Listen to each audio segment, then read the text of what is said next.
Hello guys, আমি সুভাশিস। আরো একটি সুন্দর সকালে তোমাদের সবাইকে স্বাগতম।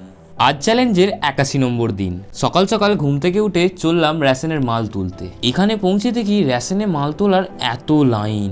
এখানে লাইন দেখার পর আমি এলাম একবার মাসি বাড়িতে। আর এখানে এসে দেখি বোন তো ঠান্ডায় আলাদাই দিমাগ লাগিয়ে দিয়েছে।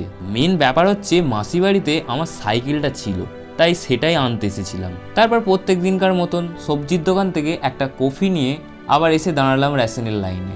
তারপর রেশনের মালটা সাইকেলে লোড করে সাইকেল চালিয়ে বাড়ি এলাম। এরপর আমার সমস্ত কাজ মিটিয়ে দুপুরের ভাত খেলাম। তারপর রেস্ট নিয়ে বিকেলে শুরু করলাম আমি আমার যোগা প্র্যাকটিস। বেশ কয়েকদিন ধরে হাজারো কাজ আর প্রচুর চাপের কারণে আমি যোগা প্র্যাকটিস করতেই পারিনি। আজ মন খুলে প্র্যাকটিস করতে পেরে খুব ভালো লাগছে। যারা আমার মতো যোগা প্র্যাকটিস করতে ভালোবাসো তারা এই জিনিসটা খুব ভালো করেই বুঝবে। প্র্যাকটিস শেষ করার পর রাতে রুটি খেয়ে আজকের দিন শেষ। দেখা হচ্ছে আরো একটা নতুন সকালে, ততক্ষণের জন্য রাধে রাধে।